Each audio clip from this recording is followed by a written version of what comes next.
날씨가 많이 덥죠. 저희 집에 아직 에어컨은 개시를 안 해가지고 이제 곧 해야 되는데 언제 할까. 오늘 틀자 그랬더니 자매가 틀지 말자 그래가지고 안 틀었습니다. 그 데살로니가 후서 3장 10절에 보면 그런 말씀이 있습니다. 누구든지 일하기 싫어하거든 먹지도 말게 하라, 이렇게 표현하고 있습니다. 예전에 어떤 그 성도님 댁에 갔는데 식탁 옆에 이렇게 대문짝만하게 써놨습니다. 식탁에다가. 이게 그거 보면서 항상 밥을 먹어야 돼요. 그러니까 그 집에는 항상 일을 해야 됩니다. 밥을 먹으려면. 밥을 먹으려면 나가서 열심히 땀 흘리고 노력해라. 이 자매님의 압박인 거죠. 말씀으로다가. 저는 개인적으로 그렇게 생각을 하는데, 이게 그 남자의 가장 큰 덕목이 뭔가 이렇게 생각해 보면 책임감이라고 생각하거든요.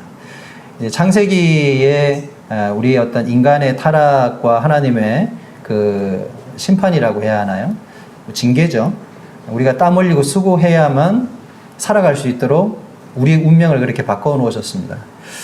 그래서 가정에 보면 이 가장이 어떤 수고하고 가정을 책임지고자 하는 그 투철한 그 책임감이 결여된 가정들은 여러 가지로 많이 어려움을 겪습니다. 이거는 뭐 주님 안에서나 밖에서나 예외 없는 것이라고 생각이 들고요. 또 너무 일만 열심히 해서도 문제가 되겠지만 어찌됐든 가장 큰 덕목은 그거라고 생각합니다. 오늘 이제 우리 요한계시록 5장 말씀을 한번 보도록 하겠습니다. 앞에 그림이 보이시죠? 네. 이게 뭐 같이 보이십니까? 네. 요즘으로 이제 그 개역 성경에 보시게 되면 책이라고 이렇게 되어 있고요. 우리가 지금 쓰고 있는 개역 개정에는 두루마리라고 이렇게 번역이 되어 있습니다. 혹시 개역 성경 쓰시는 분이 있으신가요? 지금 번역본? 없으신가요? 다 새로 개역 개정 쓰고 계시죠? 네. 예전에 쓰던 우리 이제 번역본에는 보면 그 5장에 보시면 이제 서두가 이렇게 시작을 하거든요. 내가 보매 보좌에 앉으신 이의 오른손에 두루마리가 있으니 이것을 책이 있으니 이렇게 되어 있어요. 그래서 조금 더 원어상 가깝게 이렇게 번역하면서 책을 두루마리로 이렇게 바꾸어서 번역을 했습니다. 자, 지난번 우리 4장 내용을 잠시 이렇게 짚고 넘어가겠습니다. 4장을 좀 크게 요약해서 설명하게 되면 천상의 하나님의 심판대, 그리고 보좌에 앉으신 이가 누구라 그랬죠? 네, 하나님이라고 그랬죠. 보좌에 앉으신 분은 하나님이십니다. 그래서 4장의 전반적인 내용은 그 보좌에 앉으신 하나님의 위대하심을 찬양하는 내용들로 기록이 되어져 있습니다. 그렇죠. 24장로의 찬양과 그리고 또 누구의 찬양이 나옵니까? 천사들, 그러니까 네 생물의 찬양이 나오죠. 요게 주요 골자된 내용들이었습니다.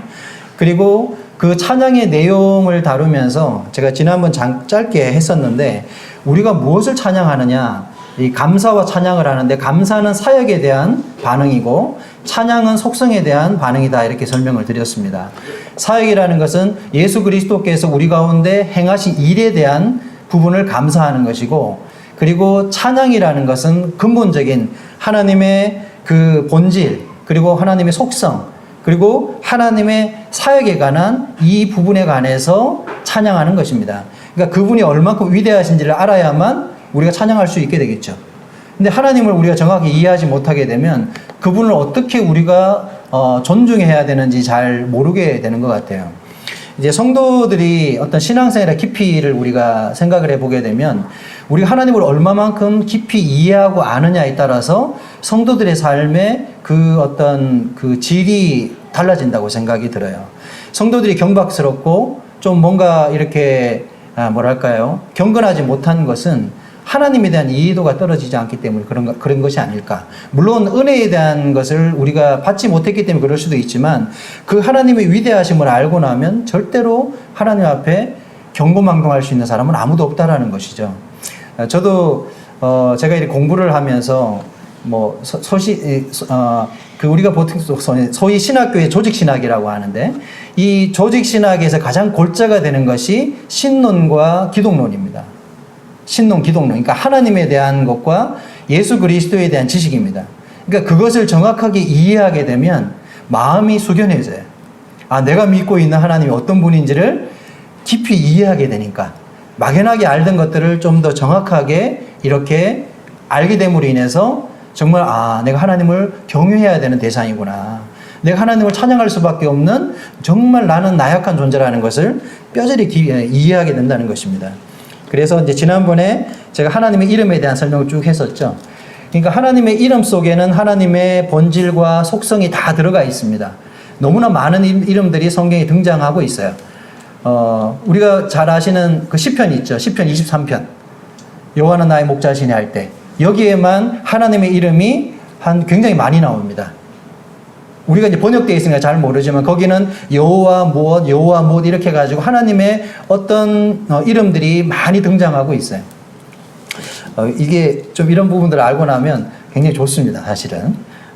일단 넘어가겠습니다. 나중에 기회가 되면 이런 부분들에 좀 더 자세하게 살펴볼 기회가 있었으면 좋겠습니다. 자, 오늘은 이제 계시록 5장을 마치도록 하겠습니다.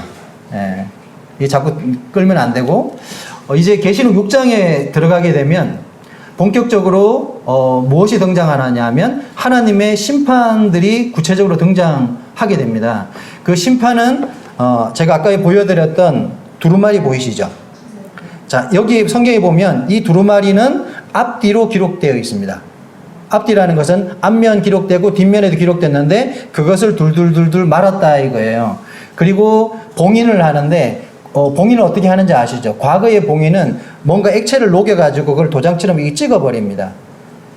그러니까 뭐 황토 같은 걸 쓰기도 하고 뭐 샘물 같은 것도 쓰기를 하는데 그런 걸 녹여가지고 이렇게 찍어서 봉인을 해요.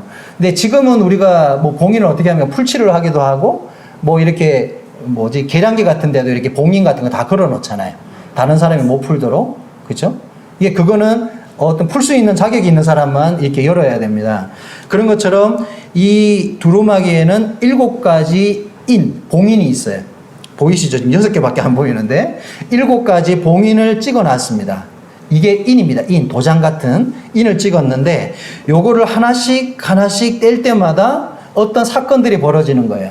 이게 6장에 보면 이제 인 심판이 등장하게 되는데 이 6개의 인을 떼는 내용이 나옵니다. 하나를 뗄 때마다 어떤 사건들이 나오는데 뭐 4개의 색깔의 말이 등장하게 되고 그리고 나머지 3개의 또 인의 다른 내용들이 등장을 해요. 이제 거기에 보면 이제 앞으로 일어나게 될 어떤 세상의 현상들, 징조들, 사건들 이런 것들이 구체적으로 이렇게 명시가 되어 있습니다. 그러니까 이런 부분들이 이제 6장부터 나오기 때문에 오늘 5장을 끝내고 다음에 6장으로 바로 넘어가도록 하겠습니다. 자, 첫 번째, 자, 골격을 한번 설명할게요. 자, 5장은 골격이 이렇습니다. 1절부터 4절까지에는 이 두루마기 책에 관한 내용이 기록이 되어 있고요. 그 다음에 5절부터 7절은 이 두루마리를 취할 수 있는 자격을 가진 사람이 누구냐라고 하는 부분에 대한 설명이 나옵니다. 그리고 다음에는 내생물과 24장로의 경배가 또 등장합니다. 4장에도 있었던 것처럼. 그리고 11절부터 14절까지에 보면 이제 천사들의 경배와 그리고 만물의 찬양이 함께 섞여서 나오게 돼요. 그러니까 쉽게 설명하면 4장은 그러니까 보좌에 앉으신 하나님에 대한 찬양이 주요 골자라면 5장은 어린 양 되시는 예수 그리스도에 대한 찬양이 주요 골자입니다. 이해가 되시죠? 그러니까 두루마리가 있는데 이 두루마리를 취할 수 있는 자격을 가진 자가 누구냐라고 했을 때 예수 그리스도, 일찍 죽임을 당하신 어린 양이 등장한다는 거죠. 그리고 그분께서 그 책을 취하시게 됩니다. 그러고 나서 천사들과 이제 만물이 함께 찬양하게 돼요. 이것이 5장의 전체적인 골자고 내용입니다. 이해가 되십니까? 네, 이렇게 이해하시고 보시면 좋겠습니다. 자, 두루마리 책이 나옵니다. 내가 보매 보좌에 앉으신 이의 오른손에 두루마리 책이 있으니 안팎으로 썼고 7인 봉인으로 봉하였더라. 이렇게 되어 있죠. 자, 여기에서 그럼 두루마리는 뭘 의미하는가가 굉장히 중요한 부분입니다. 이 두루마리는, 이 고대의 권리 정서. 우리가 이제 부동산 계약하면 요즘에 뭐 합니까? 계약서 사용하죠. 그렇죠? 그런 것처럼 여기 두루마기는 어떤 고대에 사용되었던 권리 정서로 이해하는 것이 맞다라고 볼 수 있습니다. 예레미야에 보게 되면 예레미야가 시드기야가 마지막에 이제 바벨론에게 포로로 끌려가게 되잖아요. 그래서 시드기야 10년 때 하나님께서 예레미야에게 명하는 아주 이해 안 되는 사건이 있어요. 그 사건이 뭐냐 하면 이제 네 숙부의 아들인 누굽니까? 하나멜인가요? 아들이? 죄송합니다. 찾아보겠습니다. 예레미야 31장에 아마 기록되어 있는 것 같은데 한번 볼까요? 예레미야서 31장 32장이네요. 네. 여기 기록되어 있구나. 시간이 없으니까 빨리 넘어가겠습니다. 예레미야가 살룸의 아들 하나멜에게서 밭을 사는 내용이 나옵니다. 이 아나돗이라고 하는 그 지역이었는데 이게 뭐냐면 시점적으로 보면 나라가 멸망 직전에 있었죠. 그렇죠? 바벨론에게 이제 곧 멸망 직전에 있었어요. 그리고 예레미야는 시드기야한테 미움을 사가지고 이제 감옥에 갇혀 있어요. 왜냐하면 망한다 그러니까 듣기 싫잖아요. 근데 예레미야가 이제 감옥에 갇혀 있는데 하나님이 예레미야에게 얘기를 합니다. 네 숙부의 아들이 와가지고 이 땅을 팔 것이다. 그러면 네가 그 땅을 사라 이렇게 얘기를 합니다. 그래서 정서를 써가지고 정인까지 세워가지고 삼자를 세워서 그 정서를 써가지고 바룩에게 또 보내고 너는 그걸 하나를 보관하고 또 그걸 하나를 임봉하라 뭐 이런 내용들이 나와요. 그러니까 예레미야가 생각할 때 이해가 안 됐어요. 지금 나라가 멸망 직전인데 저보고 지금 땅을 사라고 하십니까? 이렇게 얘기해요. 근데 이스라엘은 이 매매 문화가 좀 독특한 것이 이스라엘은 지파별로 땅을 나누어 주잖아요. 그러면 그 땅은 그 지파에게로 50년 만에 다시 돌아오게 되어 있거든요. 이 내용을 아시죠?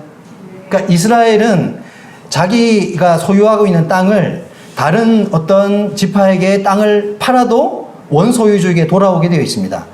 이게 이제 50년 만에 회복을 시키도록 그렇게 법을 만들어 놨어요. 근데 그리고 어떤 그 가족 중에서 문제가 생겨가지고 땅을 팔아야 될 상황이 되면 가장 가까운 친척들 중에서 그 땅을 살 수 있는 권리를 가진 사람이 그 땅을 사게 되어 있어요. 이 사람을 일컬어서 뭐라고 얘기를 합니까? 기업 물을 자 이렇게 표현합니다. 이 내용은 우리가 어디에서 배웠습니까? 룻기에도 나오죠. 이게 보아스가 기업 물을 자잖아요. 그렇죠? 그 집안에 이게 재력이 있었기 때문에 그래서 예레미야가 그 집안에서는 기업 물을 자라는 거예요. 그러니까 이 말은 무슨 뜻이냐 하면 권리를 가지고 있는 자가 땅을 사는 것입니다. 그래서 계약서를 써가지고 서로 나눠 가지게 돼요. 이게 뭐냐 하면 정서입니다. 권리 정서. 그리고 봉인을 합니다. 봉인을 딱 해가지고 아무도 못 열도록 만들어요. 그러니까 그 봉인은 누구만 열 수 있습니까? 예레미야 본인. 그러니까 그 권리를 가지고 있는 사람만 열 수 있어요. 그리고 바벨론으로 포로로 끌려갔다가 70년 만에 돌아오면 그 봉인을 열 수 있을까요? 맞습니다. 그 해당되는 당사자가 봉인을 열 수 있습니다. 그런 것처럼 지금 우리가 보고 있는 이 요한계시록 5장에서 등장하고 있을 이 내용을 한번 보시게 되면요. 보좌에 앉으신 이의 오른손에 뭐가 있다고 두루마리가 있는데 안팎으로 썩고 7인으로 봉했습니다. 완벽하게 봉해놨어요. 그죠? 그리고 나서 힘 있는 천사가 큰 음성으로 외치기를 누가 그 두루마기를 펴며 그리고 그 인을 떼기에 합당하냐 해놓고 정적이 흐릅니다. 여기 보면 펴거나 볼 자가 있느냐라고 지금 얘기하고 있죠. 여기 보면 힘 있는 천사가 나오는데 여기 계시록에 3번 등장합니다. 힘 있는 천사가요. 아주 중요한 순간에 힘 있는 천사가 등장하고 있어요. 그러면서 힘 있는 천사가 말하기를 이것을 뗄 수 있는 자격을 가진 사람이 누구 있냐 이렇게 물으니까 아무도 대답이 없는 거예요. 왜? 이 인류 가운데서 이 두루마기를 펴거나 볼 수 있는 자격을 가진 사람은 이 어떤 피조물도 없기 때문에 그래서 고요하게 정적이 흐르게 됩니다. 여기서 편다는 것은 자격을 의미하고 본다는 것은 우리가 헬라어로 블레포라고 합니다. 블레포. 이제 이 블레포라고 하는 것은 인식하다, 이해하다 이런 뜻이 있어요. 다시 말해서 편다고 하는 것은 자격을 말하잖아요. 그 자격을 가진 사람도 없어. 혹여 누가 폈다고 할지라도 그 내용을 어떻게 해요? 이해할 수 있는 사람이 없다는 거예요. 이해가 되시죠? 그래서 이런 상황이 딱 펼치고 난 다음에 사도 요한이 아무도 나타나지 않으니까 여기서 크게 울어버려요. 통곡한단 말이에요. 왜 울었을까요? 네? 네. 나오는가요? 그렇죠. 내가 크게 울었다. 여기 보면 이 땅에 대한 권리는 누가 가지고 있습니까? 지금? 사단이 가지고 있죠. 그렇죠? 원래 하나님이 인류를 통치하고 인류를 창조하시고 난 다음에 인간에게 준 권한이 있어요. 예전에 제가 이거 교제한 적이 있었는데 땅을 정복하고 다스리라 누구에게 줬습니까? 인간에게 줬어요. 하나님이 인간에게 이 세상에 대한 통치의 권한을 허락했습니다. 근데 인간이 범죄하면서 그 통치권이 누구에게 넘어갔어요? 사단에게 넘어갔어요. 원래 하나님이 가지고 있는 건데 인간에게 대리 통치권을 줬단 말이에요. 근데 그 권한이 인간의 범죄를 통해서 사단에게 넘어갔어요. 그래서 사단이 이 땅의 모든 권한을 가지고 있습니다. 땅의 권세를 가진 것은 하나님이 아니라 지금은 누가 가지고 있어요? 사단이 가지고 있다 이 말이에요. 그래서 이 권한을 다시 가지고 와야 되는데 이 권리를 행사할 수 있는 사람이 과연 누구냐라고 지금 묻고 있는 거죠. 그래서 요한이 아무도 등장을 하지 않으니까 슬퍼서 우는 거예요. 그렇죠? 그때 여기서 한 분이 등장하게 되죠. 그렇죠? 짜잔 하고 주인공이 이게 등장하는 내용입니다. 자, 5절 말씀만 한번 보시겠어요? 성경 5장 5절 보시게 되면 장로 중에 한 사람이 내게 말하되 울지 말라. 24장로 중에 한 장로가 말합니다. 울지 말라. 유다 지파의 사자 다윗의 뿌리가 이겼으니 그 두루마리와 그 7본을 떼시리라 하더라. 여기 보면 예수 그리스도를 두 가지로 설명하고 있습니다. 첫째는 무엇입니까? 유다 지파의 사자. 그렇죠? 둘째는 다윗의 뿌리. 이렇게 두 가지를 설명하고 있죠. 자, 유다 지파의 사자는 무엇입니까? 사자입니다. 라이언. 예. 자, 이 예명은 어디에 나오는 거냐면 창세기 49장 9절. 야곱이 자기의 12 아들에게 축복을 하면서 유다를 지칭하면서 했던 말이 있어요. 유다는 뭐라고요? 사자 새끼로다. 이렇게 기록하고 있습니다. 자, 그것을 인용하고 있는 내용입니다. 유다를 통해서 뭐가 나오죠? 유다로부터 왕이 나오는 거예요. 주가 끊어지지 않을 것이다. 그래서 유다의 축복 속에는 왕의 계보가 들어가 있습니다. 자, 그것이 흘러가서 나중에 어떻게 됩니까? 다윗에게 이어지잖아요. 그렇죠? 자, 이 얘기는 어디 나옵니까? 다윗의 뿌리가 이겼으니 이 인용은 이사야서 11장 1절의 내용을 인용한 것입니다. 여기에는 이새의 줄기에서 한 싹이 나며 그 뿌리에서 한 가지가 나서 결실할 것이요. 자, 다윗의 아버지가 누구죠? 이새입니다. 이새. 자, 이거 성경이 틀리잖아 이렇게 얘기를 하는데 그게 아니라 다윗의 뿌리인데 이 다윗의 아버지가 이새란 말이에요. 그래서 이새의 줄기라는 것은 다윗의 뿌리를 설명하는 거죠. 이해가 되십니까? 예. 그래서 이 다윗의 뿌리가 이겼다. 다시 말해서 이사야서 11장 1절에 예언되어 있었던 그 이새의 줄기에서 나오시는 분, 그분이 누굽니까? 일찍 죽음을 당하신 어린 양이다. 이렇게 설명하는 겁니다. 맞죠? 자, 이 두 가지 조건을 성취하신 그 예언대로 예언을 성취하신 바로 우리 주 예수 그리스도께서 이 두루마기와 인을 떼시기에 합당한 자로 등장을 하고 계신다는 것입니다. 자, 여기 보시면 어떤 내용이 있냐면 6절에요. 내가 또 보니 보좌와 네 생물과 장로들 사이에 이렇게 있어요. 이제 우리 번역본에는 사이라고 되어 있는데 이게 이제 원어상으로 메소스라고 합니다. 메소스라는 것은 가운데 이런 뜻이에요. 자, 사이라 그러면 우리가 좀 의미가 전달이 잘 안 되지만 어린 양이 어디에 서 있다는 거예요? 가운데 서 있다 이 말이에요.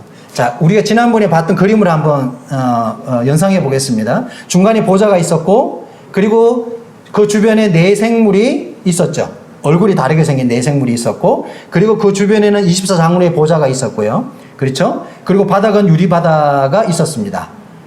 맞죠? 뒤에서 막 뭐 천둥이 치고. 근데 여기에 보면 그 사이 중간에 누가 있다고요?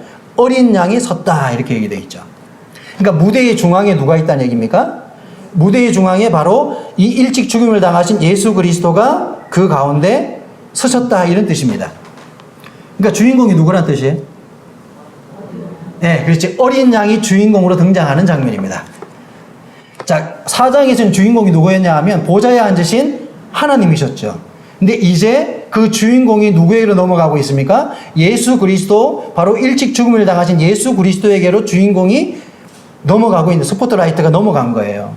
이제부터는 하나님의 활동이 아닌 예수 그리스도의 모든 활동이 등장합니다. 왜? 그 인을 누가 뗀다고요? 어린 양이 인을 떼기 시작하는 거거든요. 그러니까 이제 5장 후반부부터는 모든 장의 주인공은 예수 그리스도가 주인공이 되시는 겁니다. 왜 이분이 이와 같은 주인공으로 등장할 수 있습니까? 그분은 일찍 죽임을 당하셨고, 그리고 사망을 이기고 부활하셨기 때문에 그 권리를 행사할 수 있는 자격을 가지게 된 거예요. 주님이 죽지 않았다면, 죽었다가 다시 부활하시지 않았다면 우리 주 예수 그리스도에게는 이런 권한이 주어지지 않았을 것이다. 그런데 그분이 죽었다가 다시 살아났기 때문에 이제 모든 피조물 가운데 그분이 모든 권리를 행사할 수 있는 위대한 주권자로서 이제 권리를 행사할 수 있게 되었다. 그것을 얘기하고 있습니다. 이제 그 어린 양에게는 특이한 두 가지가 있었는데, 7부라고 뭐가 있습니까? 7 눈이 있었어요. 그렇죠? 자, 그러니까 성령님을 지난번에 뭐라고 설명했습니까? 7 영으로 설명했잖아요. 그렇죠? 성령님은 어떤 사역을 하신다고 그랬죠? 제가 자꾸 서론을 빼먹고 자꾸 질문부터 해가지고. 자, 하나님은 뜻을 정하시고, 예수 그리스도는 아버지의 뜻을 성취하시고, 성령님은 예수 그리스도를 드러내는 사역을 한다. 이게 주요 골자, 삼위일체의 주요 골자라고 말씀드렸습니다. 항상 성령님은 하나님의 어떤 것을 드러내거나 무엇보다도 예수 그리스도의 사역을 드러내는 일을 하십니다. 그래서 이 완전하신 그 성령 7영이 예수 그리스도의 눈 가운데 있어서 이제 편재하면서 세상 가운데 활동하시게 되는 거예요. 그래서 마지막 이제 7년 대환란 때 일어나게 될 모든 사건 가운데 성령님이 그 가운데서 역사한다는 거예요. 자, 이 시대에는 성령님은 은혜의 영으로 임하고 있잖아요. 그렇죠? 7년 환란 동안은 성령님은 엄청난 심판의 활동 주체로서 활동하게 됩니다. 너무나 완전한 성령님께서 완전한 심판을 한다는 거예요. 굉장히 무서운 얘기가 되는 거죠. 자, 이 장면은 무엇입니까? 자, 뒤에 보시게 되면, 자, 이렇게 어린 양이 등장을 했고, 그 어린 양이 이제 드디어 권리를 행사할 수 있게 되었다. 그러면서 7절에 보시게 되면, 그 어린 양이 나와서 보좌에 앉으신 이의 오른손에서 두루마리를 취하셨습니다. 가져갔어요, 이제. 그죠? 두루마리를 어린 양의 손에 취해졌습니다. 그리고 그 두루마리를 취하시니까, 거기에서 이제 24장로와 그리고 네 생물이 어떤 반응을 보이는 장면입니다. 자, 두 가지가 나오는데, 첫째는 무엇입니까? 금거문고는 아니고 거문고라고 되어 있죠. 그렇죠? 자, 어떻게 되어 있습니까? 각각 거문고와 향이 가득한 금 대접을 가졌으니 이 향은 성도들의 기도들이다. 이렇게 얘기하고 있습니다. 자, 이 거문고가 어떻게 생긴지 저는 잘 모르겠더라고요. 여기 아까 그림이 이게 거문고가 이 맞습니까? 거문고가? 예? 가야금은 알아도 제가 거문고는 잘 모르겠더라고요. 하여튼 이 거문고를 가지고 하나님 앞에 뭔가 이렇게 찬양을 하는 것 같아요. 24장로들이. 그리고 앞에 보시게 되면 금 향이 있어요. 향. 자, 향하면 어디가 생각이 납니까? 향단하면. 자, 성소에 보시게 되면 성소, 지성소 입구 쪽에 뭐가 있습니까? 향단이 있죠. 그렇죠? 자, 들어가서 북쪽에는 떡상이 있고 남쪽에는 메노라, 촛대가 있고 그리고 서쪽에 바로 향단이 있습니다. 향단에서 계속해서 향이 올라가죠. 근데 여기에 바로 뭐가 등장하냐 하면 이 향이 등장하는데 이 향의 내용을 설명하고 있습니다. 향의 내용이 뭐냐면 성도들의 기도다. 이렇게 얘기합니다.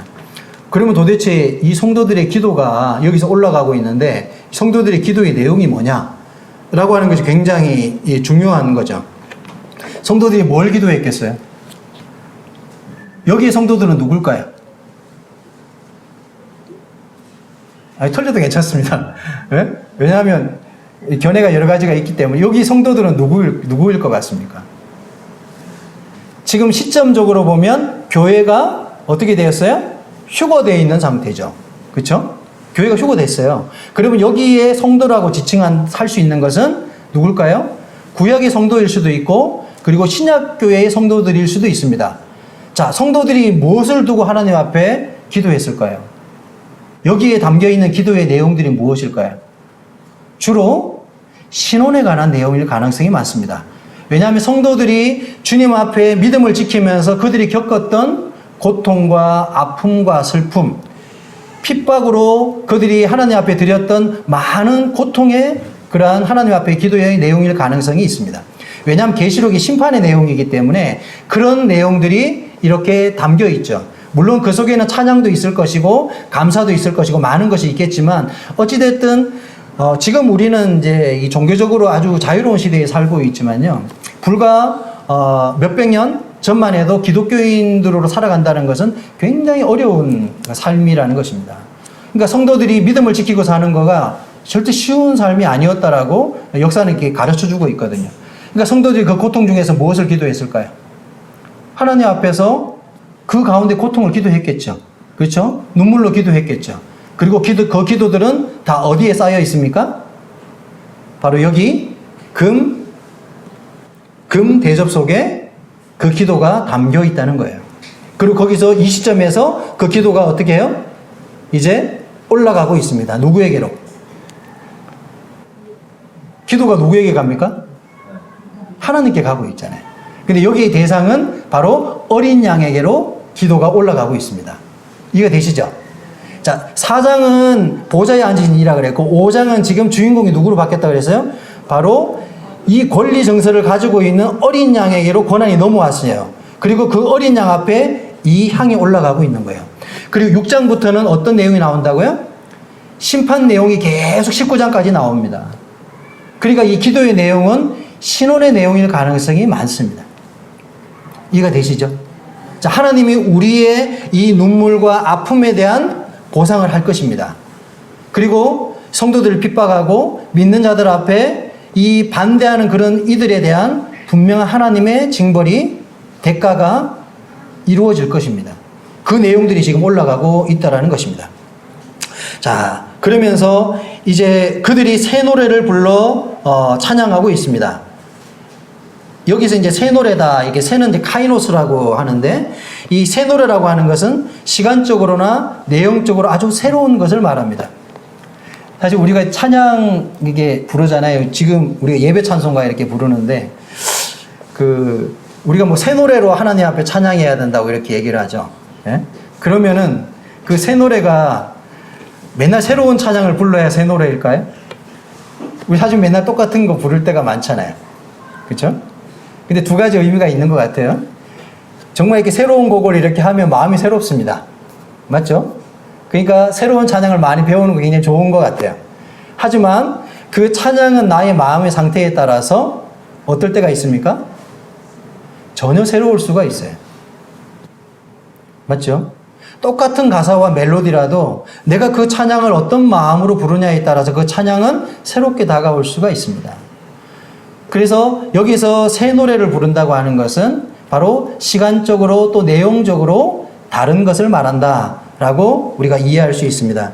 그리고 9절에 보시게 되면 두루마리를 가지고 그 인봉을 떼시기에 합당하도다 해놓고 일찍 죽임을 당하사 각 족속과 방언과 백성과 나라 가운데서 사람들을 피로사서 하나님께 드리셨다. 이게 누가 하셨다고요? 예수 그리스도께서 이런 일을 하셨다라고 얘기를 합니다.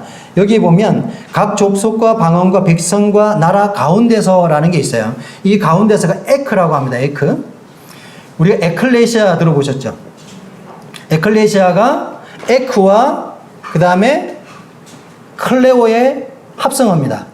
그러니까 에크는 밖으로 이런 뜻이고요. 클라오라는 것은 부르다 이런 뜻입니다. 그러니까 밖으로 불렀다 이런 것이 교회예요. 에클레시아. 그래서 우리가 교회를 해석할 때 원어상 밖으로 불러낸 무리 이런 뜻으로 해석하잖아요. 그렇죠? 그래서 여기 보면 가운데라는 게 원어상 에크로 되어 있습니다. 이 말은 각 족속과 방언과 백성과 나라 가운데서 불러냈다 이런 뜻입니다. 이해가 되시죠? 네.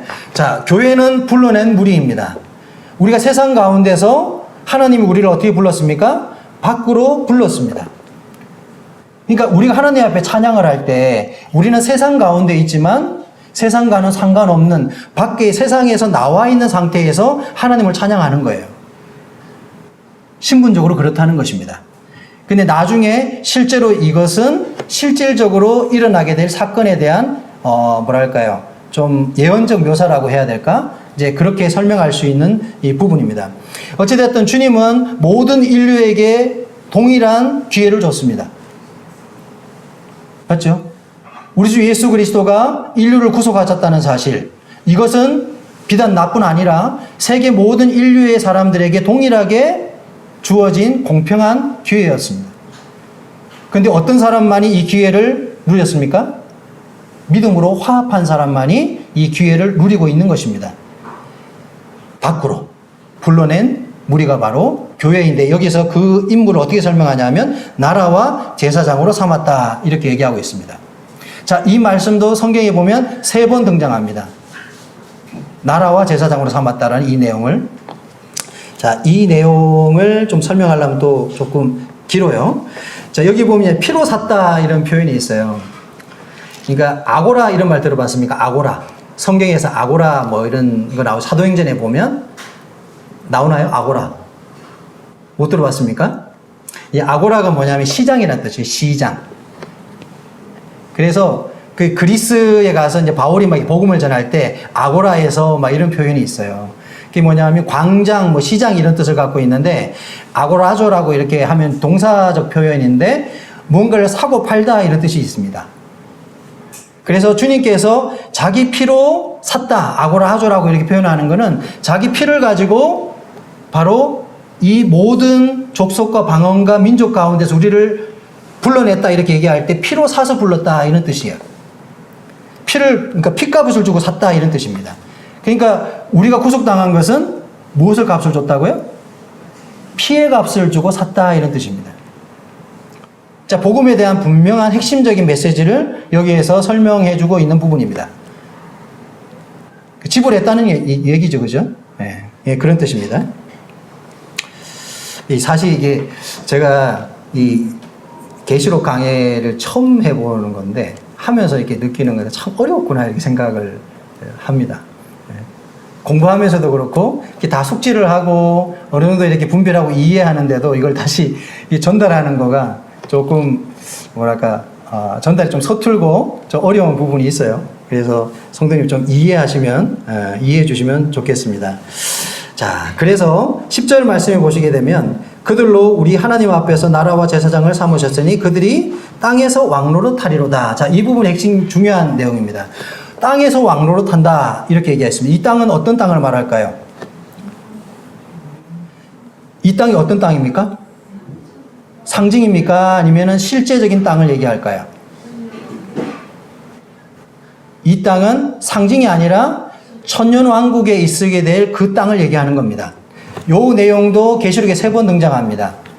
실제로 우리가 나라와 제사장에 대해서 땅에서 왕노릇하게 될 것이다 라고 하는 내용을 성경은 얘기하고 있는데 여기 보면 원어상 미래 시제를 사용하고 있습니다. 이 말은 뭐냐 하면 앞으로 되어질 어떤 사건에 대한 얘기를 약속하고 있는 내용이에요. 누가 이 통치를 한다고요? 바로 피로 산 대상들, 다시 말해서 교회겠죠. 이 교회가 주님의 통치에 함께 참여하게 된다는 것을 약속하고 있는 내용입니다. 한 번만 하는 게 아니고요. 3번 나옵니다. 그러니까 이건 상징이 아니라는 내용이죠. 그러니까 성도들은 천년왕국의 백성이 아닙니다. 이게 굉장히 헷갈리거든요. 나중에 공부하다 보면 엄청 헷갈리고 그럼 천년왕국 백성은 누굽니까? 이렇게 물어요. 7년 대환란 때 살아남은 사람들이 백성이 되는 거예요. 실제로 우리가 육체를 가진 사람이 들어갑니다. 그리고 여기서 또 걸러요. 어떻게 그러냐? 살아남았는데 거기에서 열방 심판을 합니다. 하나님이 심판해가지고요. 믿는 자와 믿지 않는 자를 또 심판해요. 거기서. 그래 믿지 않는 자는 어떻게 하겠어요? 주님이 죽여요. 그리고 믿는 자들만 천년왕국 백성이 되는 거예요. 그러니까 천년왕국에서의 백성들은 7년 대환란 동안 믿어서 살아남은 사람들이 백성이 되는 거예요. 이스라엘 사람일 수도 있고 다른 이방의 이방 사람들일 수도 있습니다. 근데 여기서 예루살렘에서 왕으로 통치하는 사람이 있는데 이분이 누굽니까? 예수 그리스도가 예루살렘에서 왕으로 통치를 해요.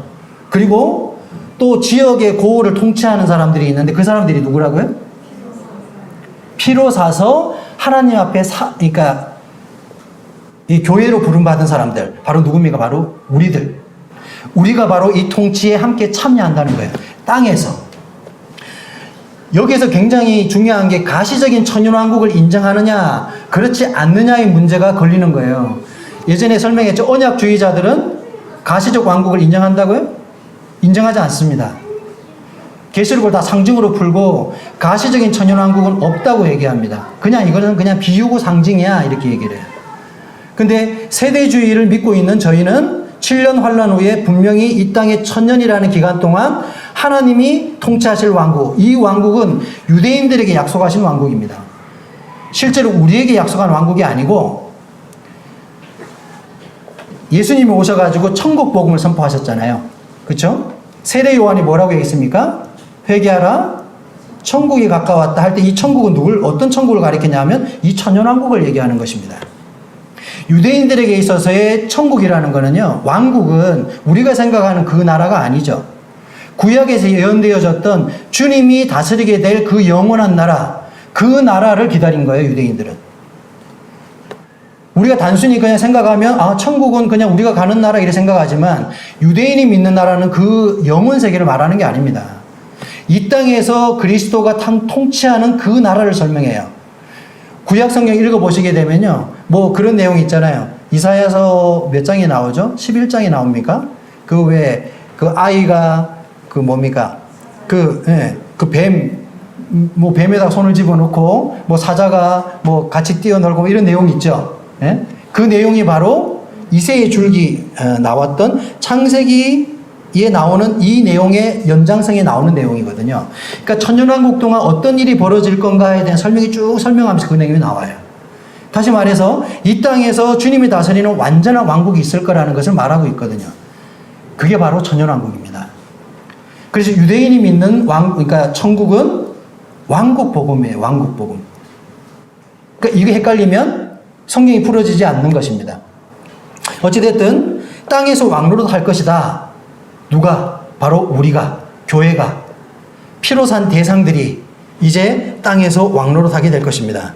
이 가시적인 천년왕국은 분명한 성령적 근거를 가지고 있다는 것을 우리는 부정할 수가 없습니다. 자, 이제 마지막 내용입니다. 마지막은 이제 천사들의 경배와 그리고 만물의 찬양으로 장식하고 있습니다.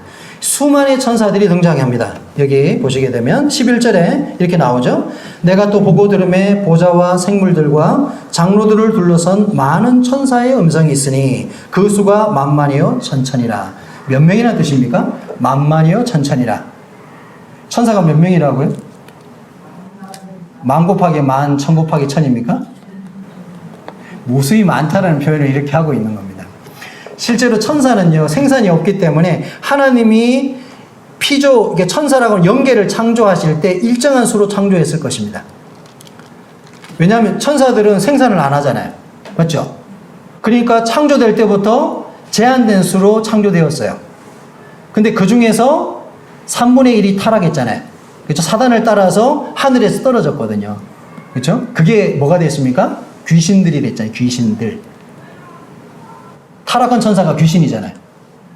맞죠? 뭐 다 알고 계시죠? 자, 그 중에 또 일부는 주님이 어딘가 가둬놨습니다.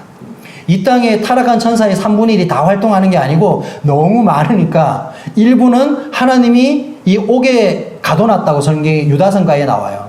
옥에 일부가 가둬있고 나머지가 지금 활동하고 있는 거예요. 그러니까 여기에서 등장하는 천사들은 그 외의 나머지 천사들을 설명하는 것으로 보여집니다. 왜냐하면 모든 천사가 이 주인공 되시는 예수 그리스도를 찬양하기 위해서 등장하고 있는 거죠. 그렇죠?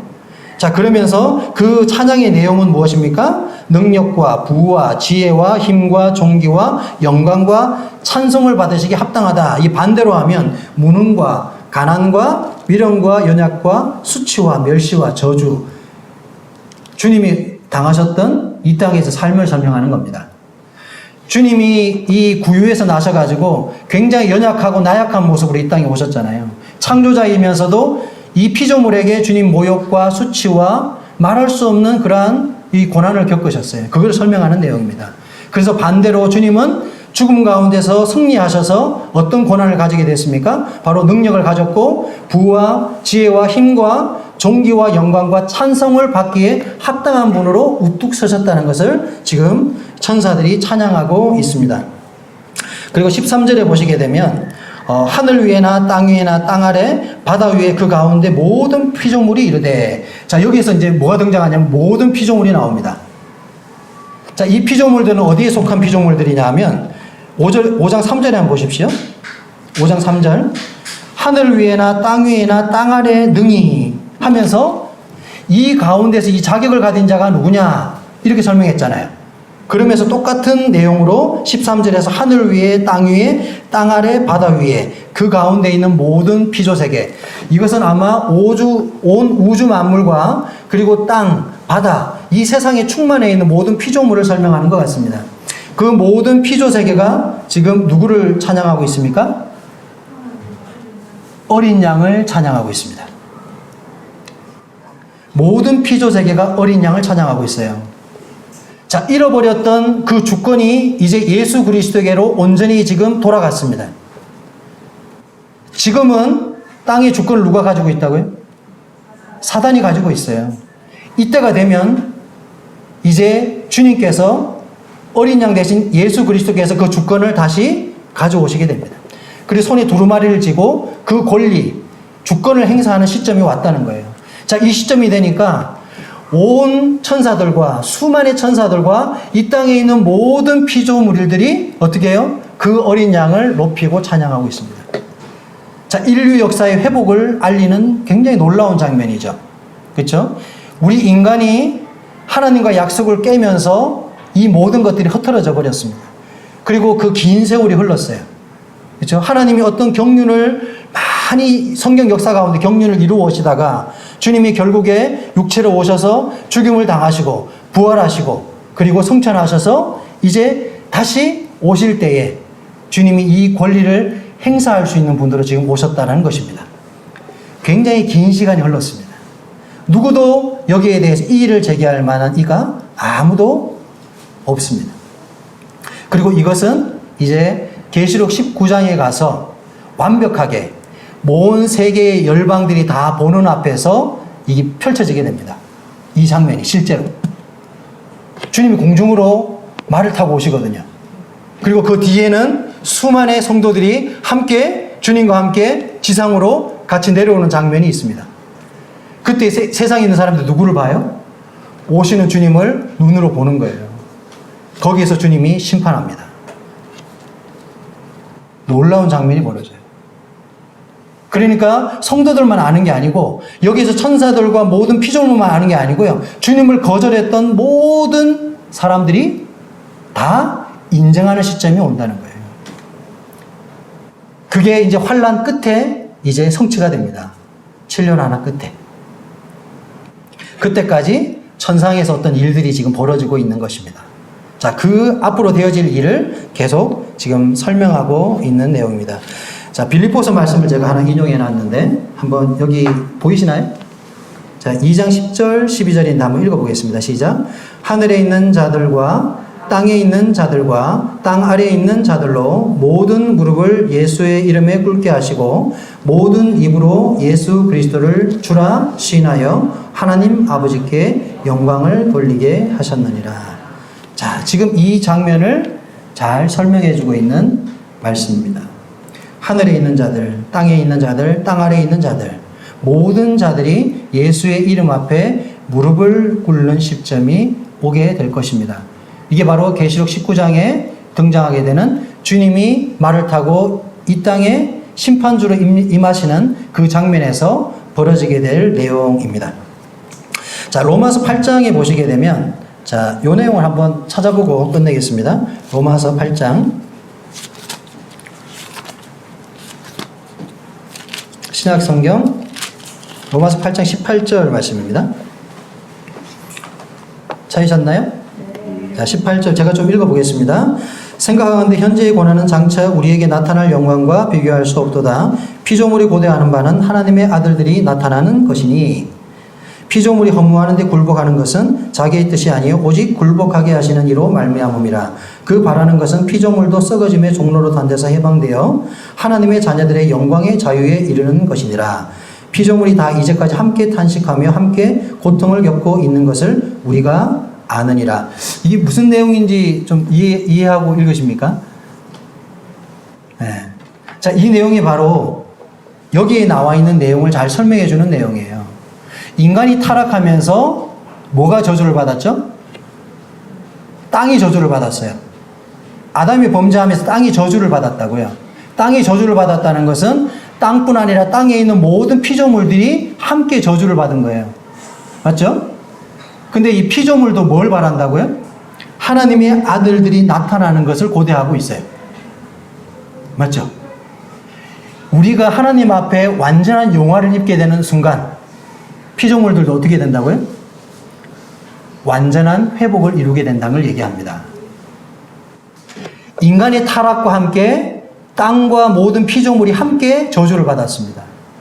다시 말해서 인간이 그 지위를 회복하게 될 때 무엇도 다시 회복한다고요?